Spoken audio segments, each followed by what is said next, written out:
जाते हैं, ऐसी स्थिति में है। तो ठाकुर जी बलराम जी के साथ खेल रहे थे, खेलते खेलते अचानक रुक गए। बोलना तो जानते नहीं, थोड़ा थोड़ा बोलते हैं। बलराम जी बोले, का भयो? अच्छा, मनी मन में दोनों की बात होती है। ठाकुर जी बोले, अरे भैया आज एक बहुत जोर को भगत आयो है, नामकरण करवे आयो हमारो। माने ऐसी जोर की खीर बनाई है, वहां में बढ़िया केसर डाली है, इलायची डाली है और मिश्री डाली है, बिल्कुल रबड़ी जैसी खीर है। मेरा तो मुंह में पानी आ रहा हो, खावे को मन कर रहा है। ताऊ जी बोले, तो फिर रुको काई को, चलो जा, और बढ़िया लगे तो मुक्कू भी बुला लियो। ठाकुर जी बोले, ठीक है। गुटमुन गुटमुन गुटमुन चल के ठाकुर जी जैसे तैसे मटक मटक के बाहर पहुंचे, और यहां गर्गाचार्य जी बैठे थे, नाम जप कर रहे थे। आगे उनके शालिग्राम भगवान के सामने खीर रखी थी। ठाकुर जी ने उठाई और गोद में रख करके और बढ़िया प्रेम से पान लगे, मुंह पे पूरे पे लगा लियो, नाक पे लग गई। छोटे छोटे हाथ हैं ठाकुर जी के, प्रेम से पा रहे हैं। गर्गाचार्य जी के जैसे ही भजन पूर्ण हुआ, माला नीचे रख के, जय हो मेरे शालिक। खीर कहां गई? तभी देखा तो थोड़ी दूर पे ही महाराज हाथ पांव सब सने हैं, मुंह पे पूरी खीर गिरी है और नीचे फैली पड़ी है, और ठाकुर जी प्रेम भाव से खीर खा रहे हैं। और जैसे ही गर्गाचार्य जी ने देखा तो हंसने और लगे। दो दतुइयां दिख रही हैं ठाकुर जी की, अभी दो ही दांत आए हैं। अरे यशोदा देख, तेरे लाला ने कहा कियो, मेरे ठाकुर जी को भोग झूठो कर दियो सबरो। यशोदा मैया दौड़ी दौड़ी आई, बोले बाबा बाबा बाबा नाराज मत हो, छोटो बालक है, आप क्षमा कर दियो। बोले देख पूरी खीर खा गए हो। बोले वो तो बहुत बड़ी सौभाग्य की बात है कि खीर खाई, नहीं तो ये शालिग्राम को गुलाब जामुन समझ के खा जाए। नंद बाबा तो अपने शालिग्राम भगवान छुपाते डोले, क्योंकि याकू ऐसा लगे ये खावे वाली वस्तु है। वो तो बाबा कृपा है कि आपके शालिग्राम ना खाए, यानी खीर ही खाइए। मैया ने लाल जी को उठाया, भीतर ले जा करके आंगन में छोड़ दिया। बाहर आई, फिर से चौका लगाया, दूसरी सामग्री दी। गर्गाचार्य जी ने फिर से खीर बनाई, ठाकुर जी से क्षमा मांगने लगे। बोले वो छोटा बालक है, नाथ क्षमा कर देना, आप भोग लगाओ। जैसी माला जपन लगे, ठाकुर जी फिर रुक गए भीतर। ताऊ दादा बोले, लाला अब के कहा भयो? बोले भगत है तो बढ़िया, खीर भी बढ़िया बनावे, लेकिन मैया तो शिकायत कर दे हमारी। अच्छा लाला कोई बात ना, अब की बार और बढ़िया खीर बनाइए, तू जाके चख के आ। ठाकुर जी फिर से गए, गुटमुन गुटमुन गुटमुन चल करके गए, उठाई खीर का पात, तो फिर से खाने लगे। गर्गाचार्य जी की जैसे ही माला पूरी हुई, देखा अब तो खड़े ही हो गए, नहीं रहना हमें यहाँ यशोदा, देख तेरो लाला फिर से हमारा भोग झूठो कर दिए सबरो। यशोदा मैया बोली, क्षमा कर दो, मैं अपने बालक को किसी कमरा में बंद कर दूंगी, लेकिन आप नाराज मत हो। ठाकुर जी को ले जाके कमरे में छोड़ दिया, और मैया ने फिर से सब सामग्री दी। ठाकुर जी ने खोली खिड़की, और खिड़की पकड़ करके अब 1 वर्ष के ठाकुर जी और गुस्सा में देख रहे हैं गर्गाचार्य जी को। गर्गाचार्य जी भी देख रहे हैं, शैतान बालक। ठाकुर जी भी मन मन सोच रहे हैं, दारी के अभी तो तेने शैतानी देखी ना है हमारी, अब के बना तो को बताऊंगा मैं। गर्गाचार्य जी ने भोग बनाया, तीसरी बार भोग रखा। ठाकुर जी क्षमा कर दियो, छोटो बालक है, अब की बार भोग लगाओ। और जैसे ही त्वदीयम वस्तु गोविंद नाम जप करने लगे, ठाकुर जी उतरे और धीरे से खिड़की खोली, दरवाजा खोला, गुटमुन गुटमुन गुटमुन चल करके बाहर आए और उठाया खीर का पात्र, और जैसे ही पाने लगे, गर्गाचार्य जी को संदेह हो गया था कि कहीं बालक फिर से तो नहीं आ गया। जैसे ही नेत्र खोल करके देखा तो नन्हे से गोपाल जी के ही 4 भुजा प्रकट हो गई। शंख चक्र गदा पद्म ठाकुर जी ने अपने भुजाओं में धारण कर लिया। चतुर्भुज नारायण के रूप में नन्हे से बालक के रूप में ही प्रकट हो गए, और एक भुजा से तो स्वयं खीर खा रहे हैं और अपनी झूठे हाथ से ही गर्गाचार्य जी को खिला रहे हैं। गर्गाचार्य जी नतमस्तक हो गए, बोले नाथ क्षमा करना, मैं आपके रूप को पहचान नहीं पाया। ठाकुर जी बोले, हमने ये रूप आपको इसलिए दिखाया है कि कल जब आप हमको हमारा नामकरण करोगे तो हमारे ग्रह नक्षत्र देख करके आपको सब पता चल जाएगा कि मैं कौन हूं। लेकिन ये सच्चाई हमारी मैया को मत बताना कि मैं कौन हूं। आपको छुपाना है कि मैं परमात्मा। मैया अभी मुझसे प्रेम करती है, मुझे दुलार करती है, मुझे बहुत स्नेह देती है। यदि वाकू पतो चल गई कि मैं भगवान हूं तो कहीं मंदिर में दियावेगी मुझको पुजारी जी, या की पूजा करे करो, भगवान है ये, मुझको मंदिर में ना जानो, मैं तो मैया के पास ही रहूंगा। बंधुओं, आप जब बाल लीला सुनोगे तो आपको एक चीज पता चलेगी कि सबकी कोई ना कोई चाह है, लेकिन हमारे लाल जी की केवल एक ही चाह है कि मेरा भक्त सदा मुझसे प्रेम करे और जितना हो सके मुझसे प्रीति लुटावे मेरे ऊपर। उनको भगवान बनने का शौक नहीं है, सुबह शाम दिया बत्ती अगरबत्ती देखने का शौक नहीं है। आप प्रेम से क्या प्रदान करते हो, क्या देते हो, क्या सुनाते हो, वो उसके भूखे हैं, वो दिया करो। नामकरण संस्कार हुआ और बड़े भाई का नाम बलराम और छोटे भाई का शुक्ले रक्तस्थता पीत इदानिम कृष्णताम गत, भगवान का नाम कृष्ण रखा गया। बोलो बाल कृष्ण लाल की जय। बंधुओं, कई लोग इस नाम को अशुद्ध बोलते हैं, कई लोग कृष्ण बोलते हैं, कई लोग कृष्ण बोलते हैं, कोई कृष्णा बोलता है। भगवान का नाम शुद्ध उच्चारण करो। नाम क्या है? कृष्ण, भगवान, जय श्री कृष्ण। कृष्ण शब्द का अर्थ क्या है? वैसे तो कृष्ण शब्द का अर्थ, शाब्दिक अर्थ देखोगे तो थोड़ा सांवला, थोड़ा काला, उसको कृष्ण कहते हैं। लेकिन कृष्ण का भावार्थ यदि सुनोगे तो कृष्ण यानी कि पृथ्वी का मालिक, कृषि, और न यानी कि निवृत्ति। जिनका नाम गाने से पृथ्वी पर रहने वाले हम सब जीवात्माओं को निवृत्ति मिल जाती है, प्रवृत्ति छूट करके हम निवृत्त हो जाते हैं, उनका नाम है कृष्ण, भगवान कृष्ण। ठाकुर जी का नाम कृष्ण पड़ा, लेकिन गर्गाचार्य जी बोले मैया एक बात बता दूं, घबराना मत। बोले क्या? आपके लाला के एक नाम नहीं होंगे, अनेक नाम होंगे। ये बहुत सारी लीला करेगा, उन लीलाओं के अनुसार इसके नाम बदलते रहेंगे। कोई माधव, मधुसूदन, केशव, गोपाल, गोविंद, ऐसे लाला के बहुत सारे नाम होंगे, तो इसलिए आप चिंता मत करना कभी। मैया बोली कोई बात नहीं। अब तो ठाकुर जी थोड़े थोड़े बड़े हुए। आज जैसे ही यशोदा मैया आई लाला के पास, तो ठाकुर जी बोले मैया। अब तो जैसे ही मैया ने सुनी मैया, फिर से बोलियो, बोले मैया। अब तो मैया लेकर के दौड़ी बाबा के पास, बोले देखो आज लाला कहा बोलो। बोले कहा बोलो? बोलो बोलो मैया। नंद बाबा ने जैसे ही गोद में लियो, सो बाबा की दाढ़ी पकड़ के बोले बाबा। अब तो नंद बाबा नाचन लगे, बोले जय हो जय हो, अरे आनंद मनाओ, ढोल बजाओ, नगाड़े बजाओ, मंगल गाओ, हमारा लाला बोलने लगो। सोचो, पूरे विश्व को बुलाने वाला खुद बोलना सीख रहा है, पूरे विश्व को चलाने वाला उंगली पकड़ के चलना सीख रहा है। यशोदा मैया ने आज अपनी तिजोरी में से सोने की छोटी छोटी पायल निकाली और ठाकुर जी के चरणों में पहना दी, और पहना करके ठाकुर जी को छोड़ दिया फर्श पे। मैया बजाने लगी ताल, और वह ताल को सुनकर के ठाकुर जी अपने पैर उठा उठा करके नृत्य कर रहे हैं और सब लोगों के मन को मोह रहे हैं। बलराम जी आए, बोले कहा भयो? बोले आज लाला ने मैया और बाबा कही। बलराम जी ने ठाकुर जी को देखो, सो बलराम जी को देख करके बोले भैया।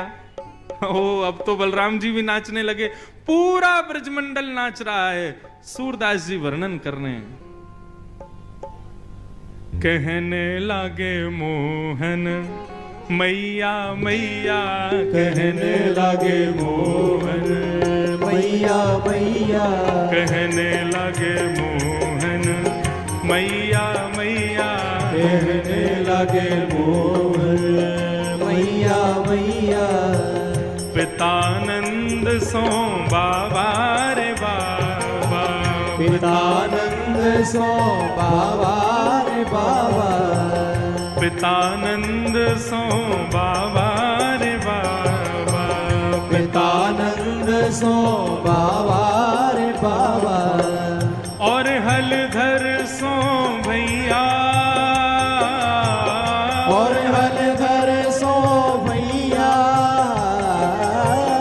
और हलधर सो भैया, भैया भैया कहने लगे मोहन मैया मैया, कहने लगे मोहन मैया मैया, कहने लगे मोहन मैया मैया, कहने लगे मोहन मैया बोल बाल मैया। कृष्ण लाल की जय। करताल बजा के गाओ।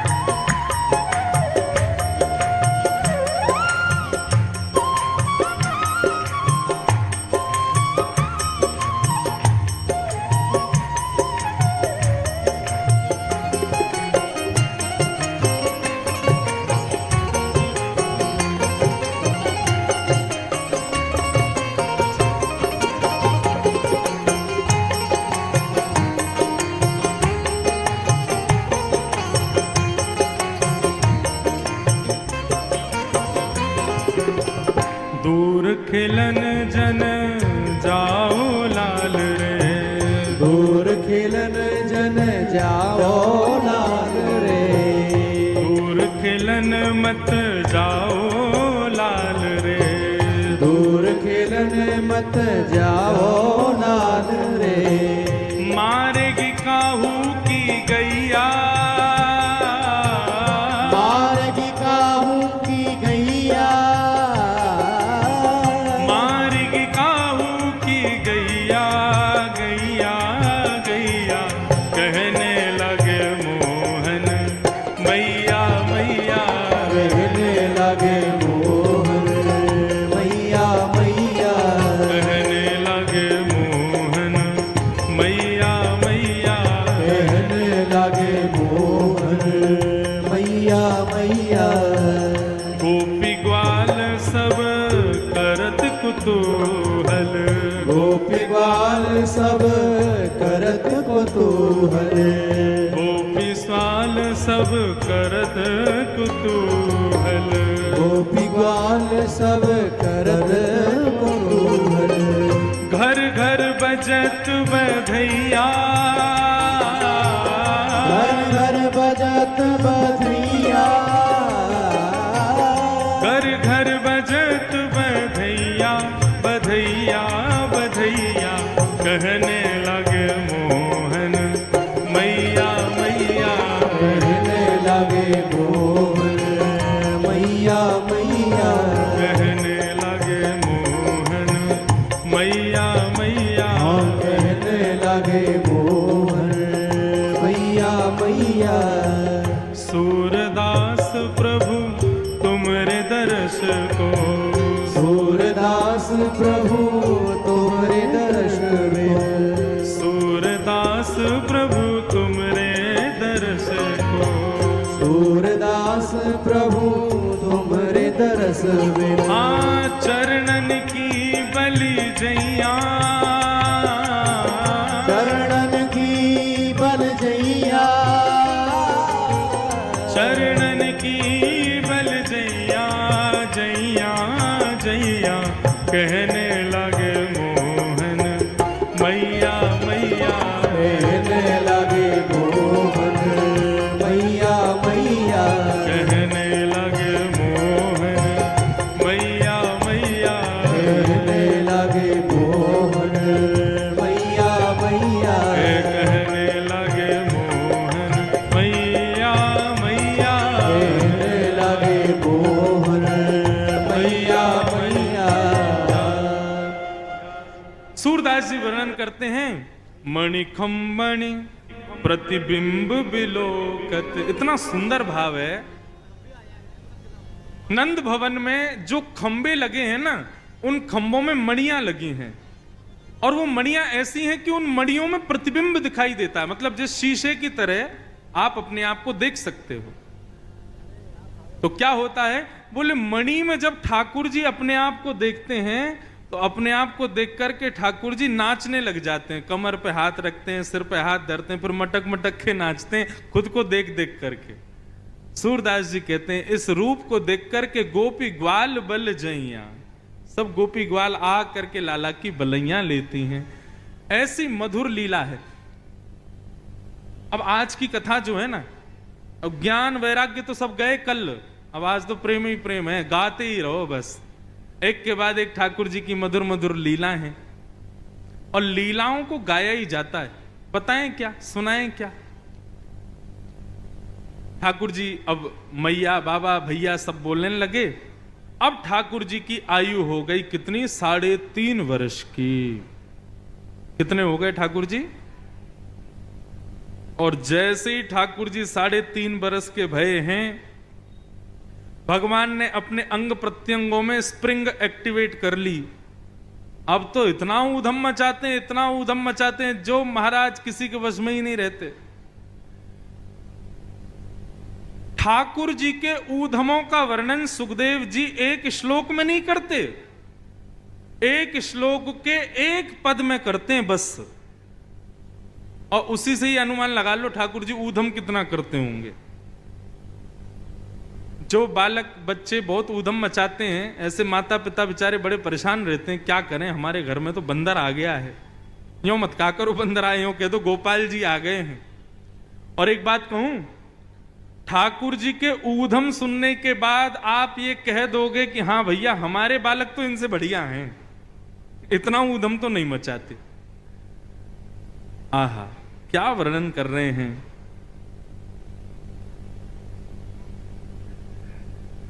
श्रृंग्यग्निड्यं शशि जलद्विज कंटकेभ्य क्रीडा परावति चलो स्वसुतौ निषेद्धु गृहाणि कर्तुमपि यत्न तज्जनयो सेकातया पतुरलम मनसो नवस्था। भगवान के ऊधमों का वर्णन किया गया। ठाकुर जी कैसा ऊधम मचाते हैं। भैया नंद बाबा के यहां कितनी गाय हैं? 9 लाख गाय हैं। कितनी गाय? 9 लाख। हमारे वसण शाह दरबार की गैया हैं। इन गायों को देख करके कितना आनंद आता है। सब गिरी गाय, इतनी बढ़िया सुंदर गाय।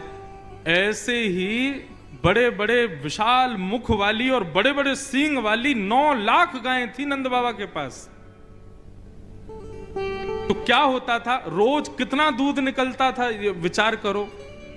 अब दूध पिव जाता, सब बट जाता, उसके बाद भी हजारों लीटर दूध बचता था। तो क्या होता था, उसकी दही जमा के और दही की छाछ बना के और उसका मक्खन का घी बना करके सब में बांटते थे नंद बाबा। प्राचीन काल में सबसे पहला व्यापार यही था। गीता में वर्णन आता है कि व्यापारियों के लिए, वैश्यों के लिए क्या उनका धर्म क्या है?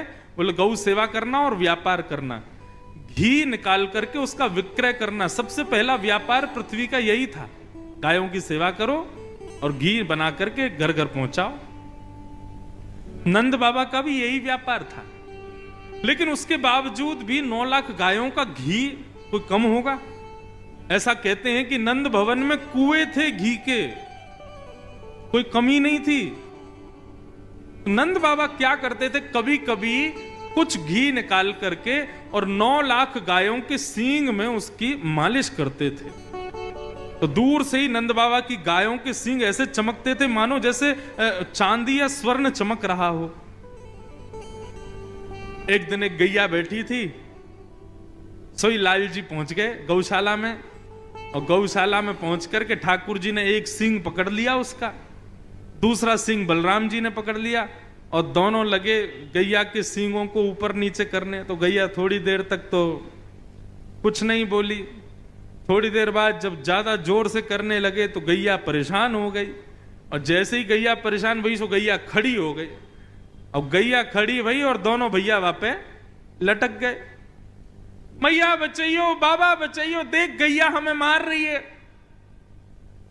ठाकुर जी, गैया बोली अभी तो मारो ना है, अभी बताऊं तुम्हें, बहुत उधम मचाओ, सुबह सुबह आके रोज मेरे सींगन को ऐसे घुमाओ। अच्छा, आजकल गाय बांध के रखते हैं, लेकिन नंद बाबा के यहां गाय बांध के नहीं रहती, खुली रहती थी गौशाला में। गैया के दोनों सींगन पे भैया लटक गए।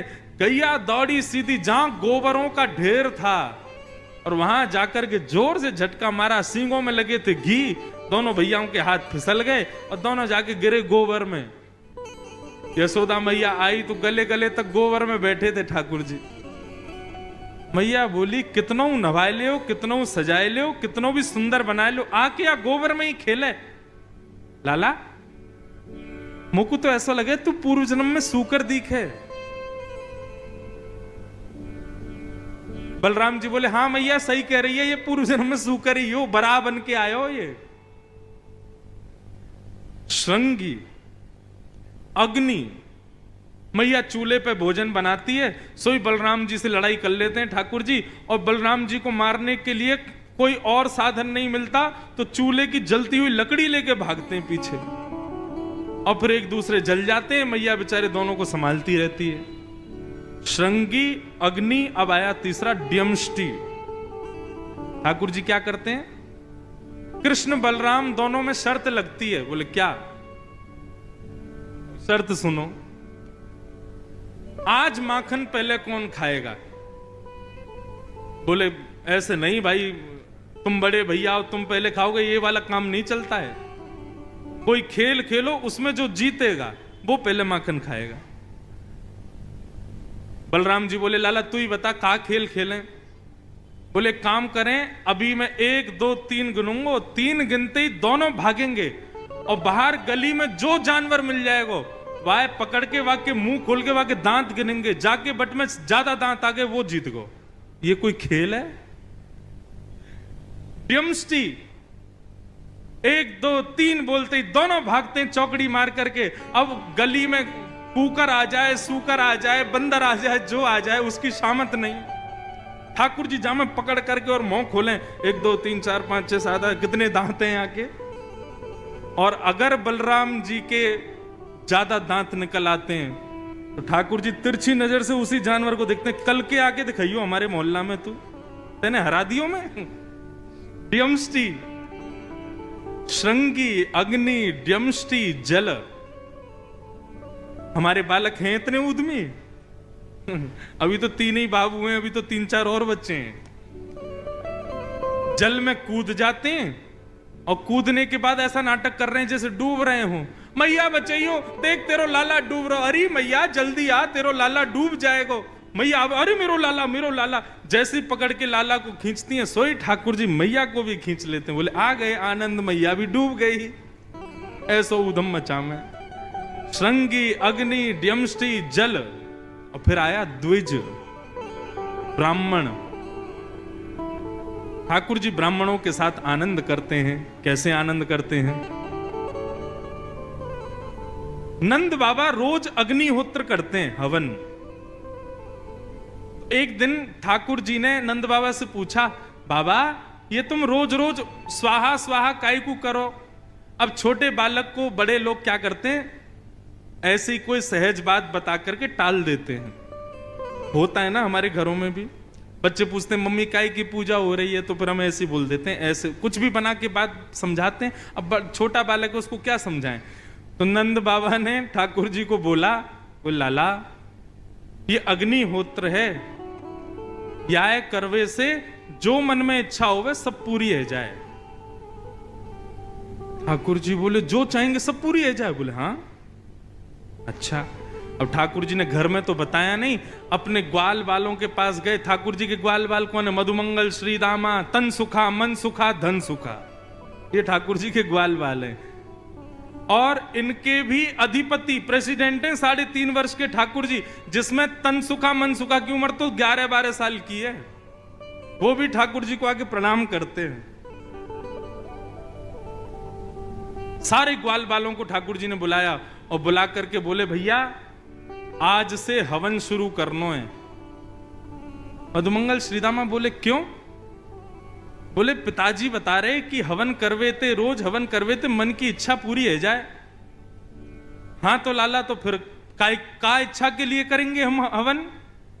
बोले या हमारे करेंगे कि हम चारों पांचों उनकी सुंदर सुंदर बहू आ जाए। 3.5 वर्ष के ठाकुर जी हैं अभी। अच्छा बंधुओं, इन बातों को सुनकर के परब्रह्म वाली बातें मत सोचना, ये परब्रह्म ही है, लेकिन ब्रज में अपनी प्रभुता छोड़ करके लीला कर रहे हैं।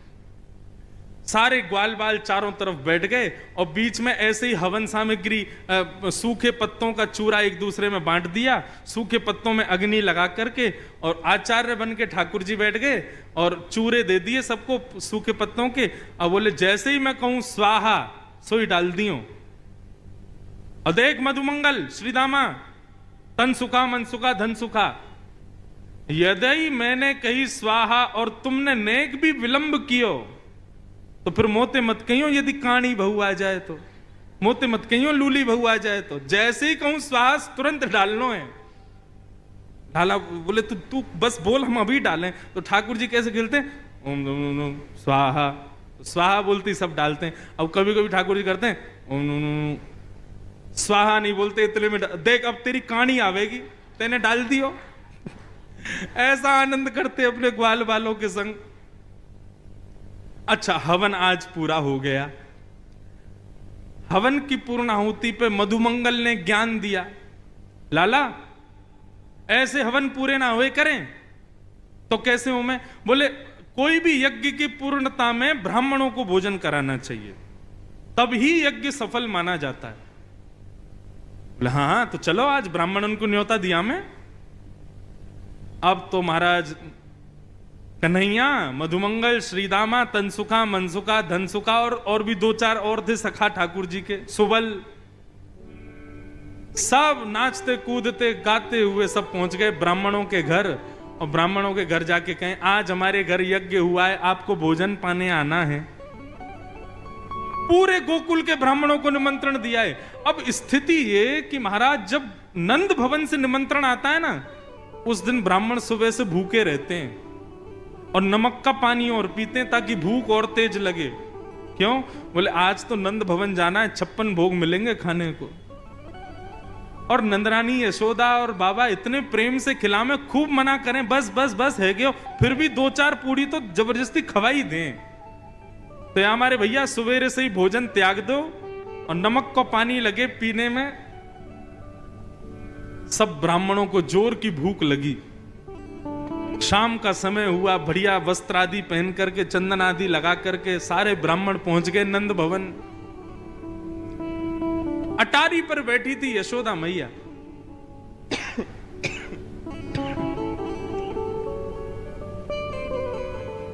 यशोदा मैया ने जैसी देखा इतने सारे ब्राह्मण, नीचे उतर करके आई।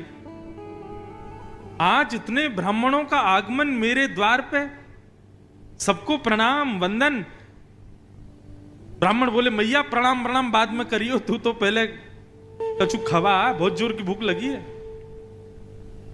बोले मैं वही पूछने वाली थी कि आज इतने सारे ब्राह्मणों का मेरे घर पे कैसे आगमन हुआ?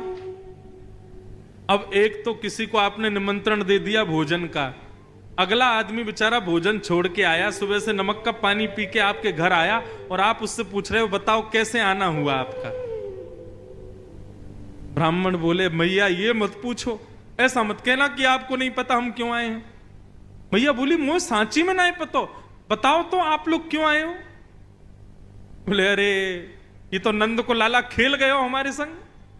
अरे मैया कहा बताएं, सवेरे सवेरे तुम्हारो नंद को तुम्हारो लाला और सबरे ग्वाल बालन के संग आयो और आकर के निमंत्रण दे के गयो कि आज सबन को हमारे यहाँ भोजन पावे आनो है। हम तो मैया अपने घर के चूलान ने बुझा के ब्राह्मणी से मना करके कि आज भोजन मत बनाइयो, नमक को पानी